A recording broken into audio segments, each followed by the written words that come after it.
नमस्कार, मी अरुण आणि आपण पाहत आहात 7 स्टार न्यूज। तुकाराम बीजेच्या मंगल पर्वावर देहू आणि आळंदी येथे दर्शनासाठी जाणाऱ्या अंकलकोप येथील वारकऱ्यांसाठी आनंदाची बातमी समोर आली आहे। येथील संत ज्ञानेश्वर माऊली पायी दिंडी सोहळ्यातील भाविकांना विठ्ठल रुक्मिणी आणि संत तुकाराम महाराजांच्या दर्शनासाठी स्वर्गीय यशवंतराव चव्हाण स्मृती गौरव समितीचे अध्यक्ष प्रदीप अप्पा कदम यांनी स्वखर्चाने मोफत बस सेवा उपलब्ध करून दिली आहे। आज सकाळी अंकलकोप येथे अत्यंत उत्साही, चैतन्यमय व भक्तिमय वातावरणात या प्रवासाचा शुभारंभ झाला। वारकऱ्यांच्या हस्ते श्रीफळ वाढवून आणि विठ्ठल नामाच्या जयघोषात बस मार्गस्थ झाली। यावेळी वारकऱ्यांच्या चेहऱ्यावर दर्शनाची ओढ आणि सुलभ प्रवासामुळे मिळणारे समाधान स्पष्टपणे झळकत होतं।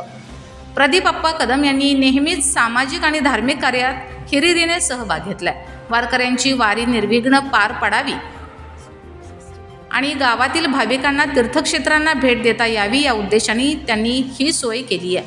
त्यांच्या या उपक्रमाचे संपूर्ण परिसरातून कौतुक होत आहे। यावेळी दिंडीचे वारकरी राजाराम वारे, युवराज चव्हाण, विनोद वारे, बंटी चव्हाण, सुरेश वारे, संजय शिंदे, महेश हजारे, राहुल पाटील, कुलदीप वारे, सचिन कुराडे, प्रदीप देवकुळे, अंकुश घस्ते आदी मान्यवर उपस्थित होते। प्रदीप अप्पा कदम यांच्यामार्फत आम्हाला देहू तुकाराम बीज दर्शनासाठी गाडी मिळाली।